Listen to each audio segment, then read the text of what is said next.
The following program is brought to you by Tiger Media Net. That program being, it came from the DVD collection.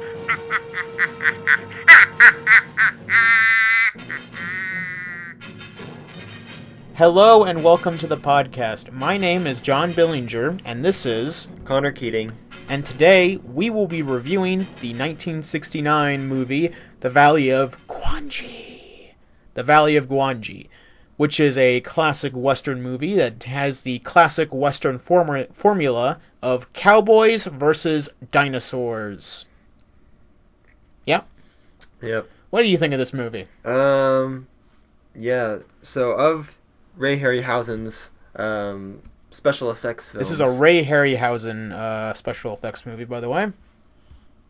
Yeah. Of his films that I've seen all of his all of his special effects films, and of them this is one of my favorites. It's just a great combination of some of his best some of Harryhausen's best work, and then just also a solid the premise with fun characters. It's just a great time.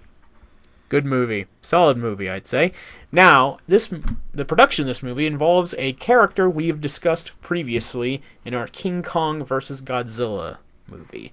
This was yet another idea from the legendary special effects wizard Willis O'Brien, the same guy who did the special effects for the original King Kong and Mighty Joe Young, and came up with the idea of Frankenstein vs. King Kong, which turned to King Kong vs. Godzilla.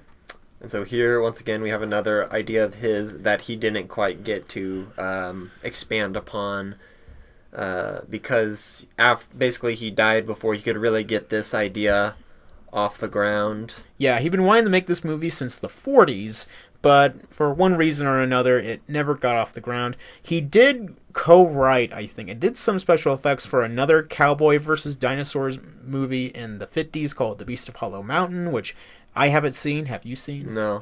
Yeah, we might do that one day. We might not. I don't know. Have to get a hold of it first. Yeah. Anyway, Willis O'Brien died in 1962, and the Valley of Gwangi project was later picked up by his protege, Ray Harryhausen. This was I think right after the Greek mythology movies. I don't think so. Oh, like after Jason? Yeah, after the Sinbad movies.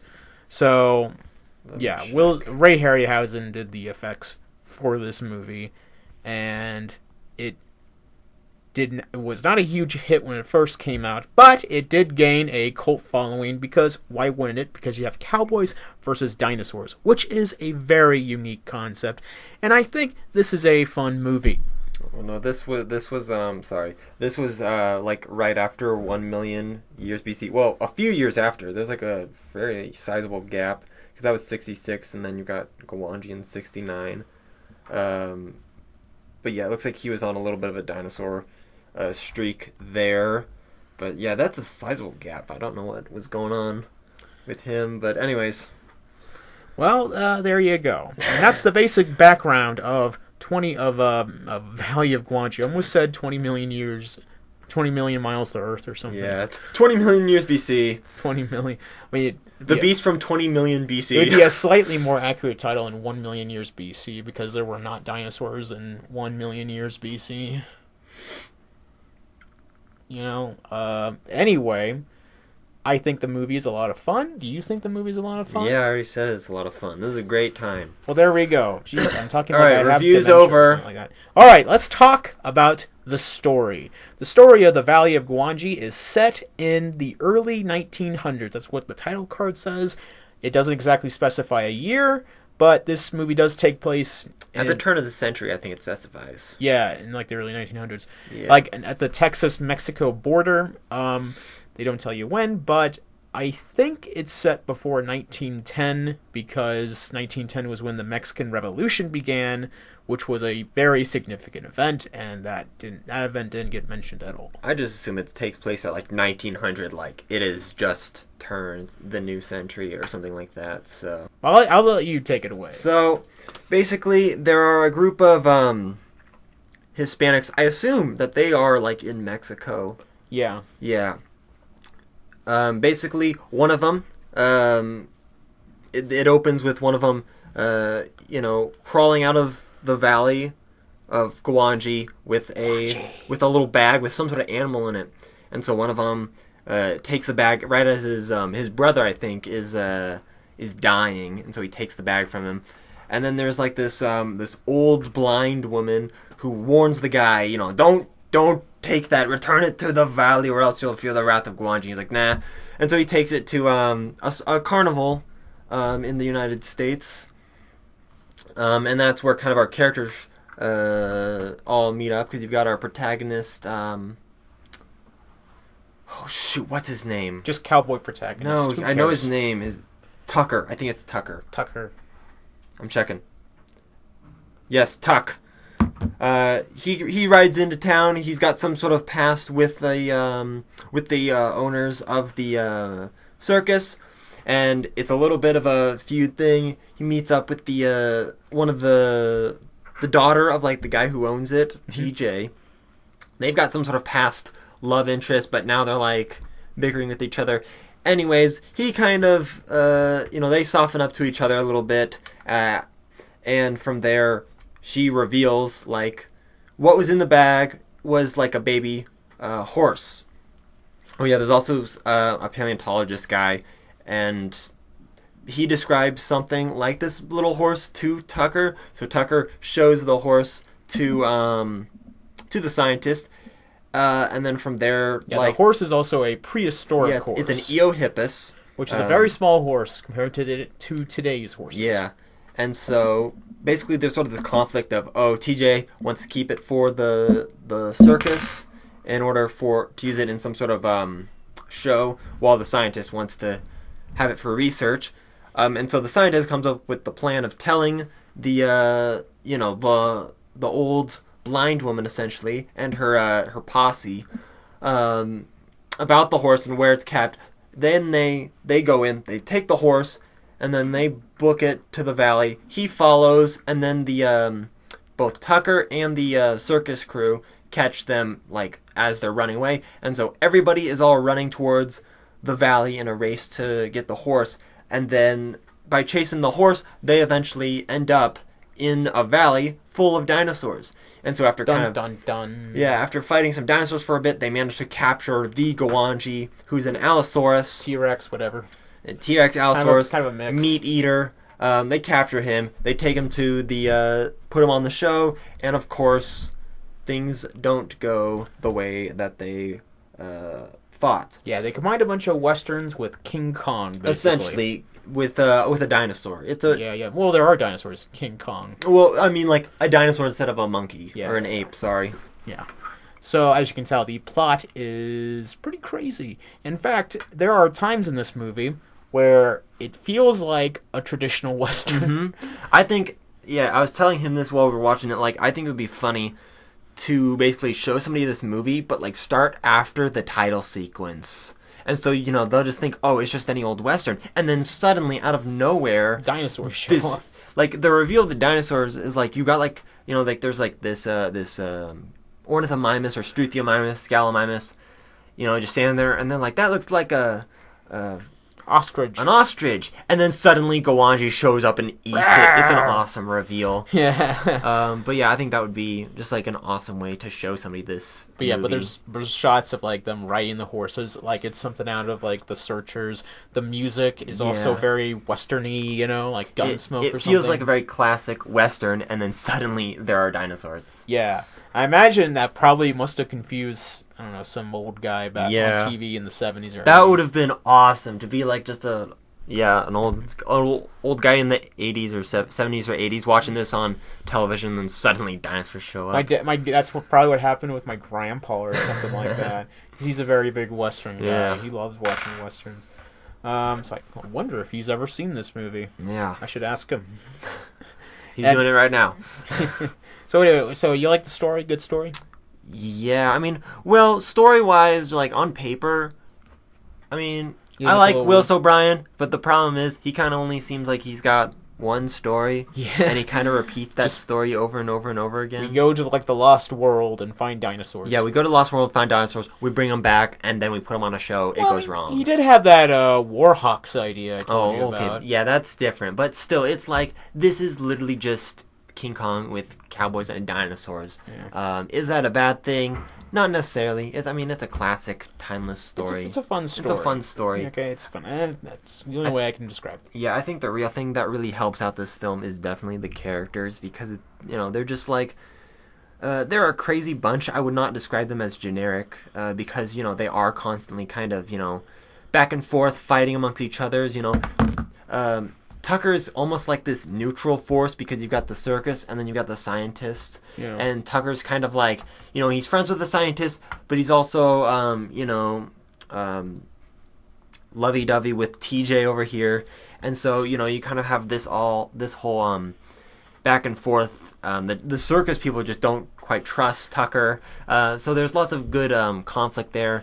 And they're also just like fun, charming characters. I don't know, I think Tucker's a bit stock in terms of the Western genre. He's basically little, just like, I'm the Western hero, basically. He's a little like course, cocky and selfish. I don't think he though. sounds like that, but it's kind of like that same kind of. But he's not like the stock hero. Like he's a little bit of a jerk to him, which helps make him like interesting. But like TJ's a solid solid female lead. She's not a pushover. Like at one point when one of the guys gets knocked off his horse while he's trying to lasso Gwangi, she comes in and takes the lasso instead. So yeah, that's pretty cool. I think they give some of those movies a bad rap. Because people give them a bad rap about they don't have strong female characters. Like no, we've got plenty. That's because they don't watch the movies. They probably don't. Yeah, that's the thing, is they don't watch these movies. Yeah, they just read someone's opinion on it, and then they just think, that's all of them. I saw. I'm trying to actually think of a sexist '50s monster movie, and I can't. I don't know. Land Unknown. Yeah, sure. They saw The Land Unknown. Oh, that movie's terrible. They saw The Land Unknown, and they're like, all these. Well, even she's not like I don't know. She's a bad character, but she's not like a stock screaming helpless woman. Well, there is the scene where she gets like captured by the plant monster. I guess there's that. Sure. They saw the plant monster scene, and that was it. Yeah. Oh man. But yeah, anyways, back to the story's better than The Land Unknown. Yeah, that's for darn sure. Yeah. Well, speaking of the characters, let's get on to the acting. I think the acting in the movie is solid. It's solid. Yeah. TJ's dubbed over, which is kind of weird. Yeah, she's played by a Polish actress. Mm-hmm. But, because she's Polish, they decided to do the Bond girl thing that they were doing at the time and just dub her over with a different actress. She's definitely speaking English. Like, the lip movements match for the most part. Yeah, but it just doesn't really... But yeah, it it doesn't match up totally. And you can tell, like, there's it's something a different weird person. about it, you know. It's just like the Bond girl thing. That's something they did in the old Sean Connery James Bond movies. They just dubbed them over with different actresses. I don't think anyone turns in a bad performance. I'm trying to think of anyone who turns in a bad performance. We really should have done this Friday when the movie was fresher. Yeah, no, we should. Well, I was out of town, but I mean, like, let's think. There's a scientist. There's Lopi. Lopi. He's our little kid character for the movie. Honestly, not too bad. His dubbing isn't great either. Yeah. He's speaking English. Is he also dubbed? Yeah, I'm pretty sure. He's got I don't know. It sounds like it's dubbed by a woman, like they're doing the whole cartoon thing where they dub the little boy with a girl, with an adult woman. So his voice is certainly weird. Well, I think he's dubbed, but at least it's not like Manos: The Hands of Fate. I don't know if you ever seen that movie. No. But they only had like they shot that movie using a home video camera in the 60s. And so it couldn't record sound. Oh, yeah. So they had to re-record the entire movie, but they didn't use any of the actors. They had 3 people redub the entire movie. That's so there awesome. was like this one female voice actress who had to voice every female character in the movie, including the little girl in the movie who's like 5 years old or something like that. And she talks like this, mother. So at least it's not like that. No, I know, and like as a kid character, he's not like. I don't know. He doesn't feel He's like... not useless. Yeah, he's not useless. He's not, like, too annoying. He's a solid, character. Yeah.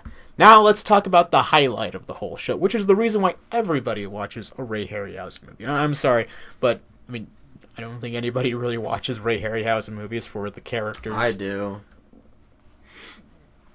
Okay. I watch them as movies. Yeah.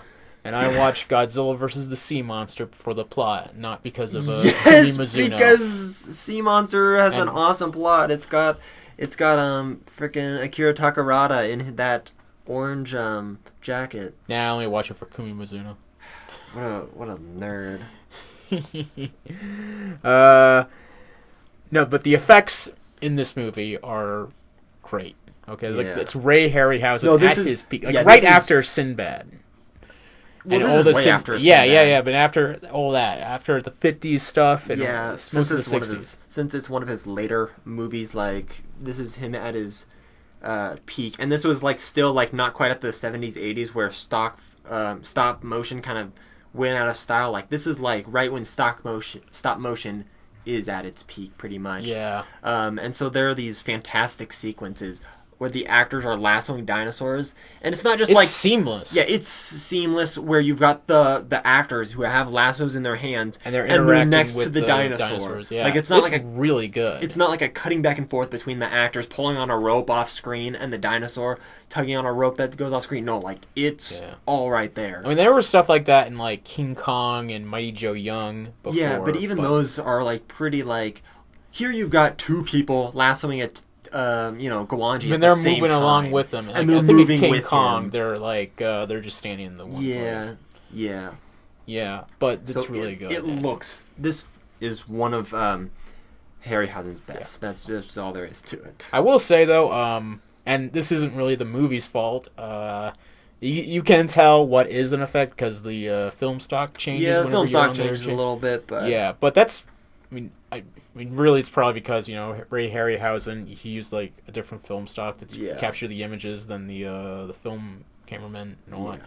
And also, I mean, we're also watching this movie on a format it was never intended to be seen on, which is kind of the same problem with the Invisible Man that we talked about. What about those practical effects, though? There are a few... Oh yeah, the actual... Where they use real-life puppets and all that. Real-life puppets. Doesn't look as solid. Yeah, they've got, like, a life-size Gwangi, and T-Rex, a life-size pterosaur, and they're not quite the best-looking. Yeah, they're not that great of puppets. No. But, I mean... It works for what they're trying to do. They're quick scenes. It's not like you're lingering on them too long. Yeah, most of the time you're with the stop-motion dinosaurs. Although there was something odd you mentioned about the dinosaurs is that they're all purple. Yeah, they're all purple. For some reason, all the dinosaurs are purple in this. I have no idea why. I don't know either. It's just, Gwangi's purple, the Styracosaurus is purple, the Pterosaurus purple. I guess the Struthiomimus is kind of a beige, so that's it, but everything's purple. Yeah. Just Attack of the Giant Purple People Eaters, basically. Yeah. Actually, I'm going to look up to see if there is a reason why. Why are the dinosaurs in Valley of Gwangi purple? I mean, like the T-Rex, or the Allosaurus, whatever it is, in 10 million BC, I think he's, or 1 million, I can't remember what the title of that is. I'm pretty sure he's purple too. The one that gets speared in the stomach. I don't know why he's purple either. Okay, so apparently... Gwangi's apparent color, as well as the color of the other creatures, changes several times over the course of the movie because there was so much animation to do that Harryhausen did not have enough time to do proper color testing. That doesn't make sense because Gwangi's color is pretty consistent. It's pretty consistently purple. I don't know that. Maybe it changes subtly. It gets like a little darker in certain shots, but that's about it. But just the dinosaurs are purple. That's all there is to it. Who knows? There's also an impressive. There's the horse in the movie. The Eohippus. Normally, when a lot of these movies, when you have a mammal with lots of hair, you can kind of see like the hair shifting as the animator animates them. Like with King Kong, you can kind of see it. But the Eohippus here, like you don't see solid. any of that. Yeah, it's great. It's very good. He probably redid it several times. I think what it was is that the hair was so matted down and tight to the body of the the model that you just doesn't become a problem. Didn't bother it that much. Yeah. Another great scene is probably the scene where the guy's wrestling with the pterosaur, but not the one where the model of it. There are like far away shots where he's pretty, like, you can see a little bit of like clipping and stuff when you really look at it, but sitting on the couch far, a little bit from your TV, and I'm sure in the when you originally watched it back in the theaters, it looked perfect. Like, this guy is like, he's got his hands around the pterosaur's crest and its beak, and it looks fantastic. Yeah. As he's wrestling in it. Yeah, it's pretty good. And let's talk about the creatures in the movie. I'm going to let you go through all the creatures in the movie. What are all the creatures in the movie? We've got the Eohippus. Horse. The horse. We've got the pterosaur. We've got Gwangi, the Allosaurus. Or T-Rex. Definitely an Allosaurus. We've got some sort of Struthiomimus or Ornithomimus. A Styracosaurus, which is pretty awesome. We get to see Gwangi and the Styracosaurus fight, of course. And then we have the elephant, which we get to see Gwangi fight that as well. The stop-motion elephant. Yeah. In the circus scene, when they unveil Gwangi, they have the stop-motion elephant there. And it's not like they cut from a real elephant to no, a stop. It's stop-motion all the way. All the way. Which makes me wonder if in this universe all animals just look like stop-motion creatures. Well, except the horses. Real horses. Except for the regular horses. They're the only ones that aren't stop-motion creatures. Everything else is jittery and... No, actually, this... I didn't even notice any jittering in this. Not really this much is pretty... jittery in this. Harryhausen's movies are pretty smooth, to be honest. Like... Yeah. But... So, getting back to Gwangi, I guess, because I guess you had some disagreement. Gwangi is an Allosaurus or T-Rex? Definitely an Allosaurus. He's got a little bit of a T-Rex-y sort of head, but I think this one's pretty much... I think most people agree that he's an Allosaurus. Didn't you say Harryhausen said he was an Allosaurus? I'm pretty sure Harryhausen just said it doesn't frickin' matter. He's like, T-Rex. Like, that's the thing about most interviews you see with him where people ask, like, oh, what is this? What is the dinosaur in this movie? And he's like, T-Rex, Allosaurus, it doesn't matter. It's a big meat eater. Yeah. That's kind of his philosophy with the carnivorous dinosaurs. Kind of a similar logic with the original 1933 King Kong. Yeah, I remember this bothered me when I was a kid. It's just the meat eater. There was that scene where the T-Rex, or meat eater, I guess, fights King Kong, and it always confused me. I was like, is it a T-Rex or is it an Allosaurus? Because I noticed it had three fingers. He's got 3 fingers, but he's got the very big T-Rex-y sort of head. Yeah, if I recall this correctly, I believe Willis O'Brien said it was a T-Rex, and Marion C. Cooper said it was an Allosaurus. Yeah, or maybe it switched around. I don't remember. But there's a lot of confusion along. But yeah, it really doesn't matter. It's just a big, awesome T-Rex that King Kong gets to fight, and this is a big, awesome meat eater thing. Yeah, his name's that Gwangi. We get the fight. His name's Gwangi. We get to see the characters in this movie fight. I kind of like how, I don't know, like, at least with King Kong, you don't have any experts, so, it's a dinosaur, and that's all they Prehistoric beast. Yeah, and that's all they give to the name of what species they are. They're all the same. Brontosaurus can eat meat. Stegosaurus can eat meat. It's fine. Here in Valley of Gwangi, they do at least. They've got a paleontologist, so that he names drop Eohippus. He name drops Styracosaurus, and then you have Gwangi. Now here's a question for you. Could you imagine if they did a modern day sequel to this movie? Like, they set it in the modern day. Can you imagine all the in-universe conspiracy theories there would be about the dinosaurs and Gwangi? Well, why would there be cowboys? Why would there be cowboys in modern day? Well, no, like, it was set in the present time. Like, they don't have cowboys. Well, that's a boring remake. Well, it's not a remake. I said sequel. Oh, a sequel? You need cowboys for it to be the Valley of Gwangi. Well, there you go. Like, I do think, like, the cowboys really do help make this movie. It makes it a little more unique. Yeah, it helps it stand out instead of just like, oh, we found this valley of dinosaurs in the desert. Yes. All right, well... what are your final thoughts on the Valley of Gwangi? It's a great film. 8 out of 10. Would recommend. Check it out. Solid movie. 2 out of 10. No, I give it a 8 out of 10 as well. Yeah. It's very enjoyable. Just wanted to see what your reaction would be to that one. Good characters, good great effects, good action. One of his best, I'd say. All right, so next time we will be reviewing The Monster That Challenged the World, which is about a giant slug or a bunch of different slugs. A bunch of those giant slugs. Yes. And, it stars a woman that was named Audrey Dalton, who was also in this other movie I recently reviewed. It's got a woman in it. As well as Captain Hook. I'm serious. That's crazy. Alright, well, that's it for me. You have anything else to say? Nope. Alright, well, we'll see you later.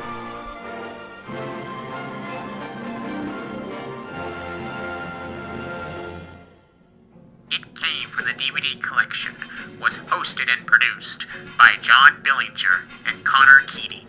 The movie covered the Valley of Gwangi is the property of Warner Brothers Pictures Incorporated. This was a Tiger Media Net production.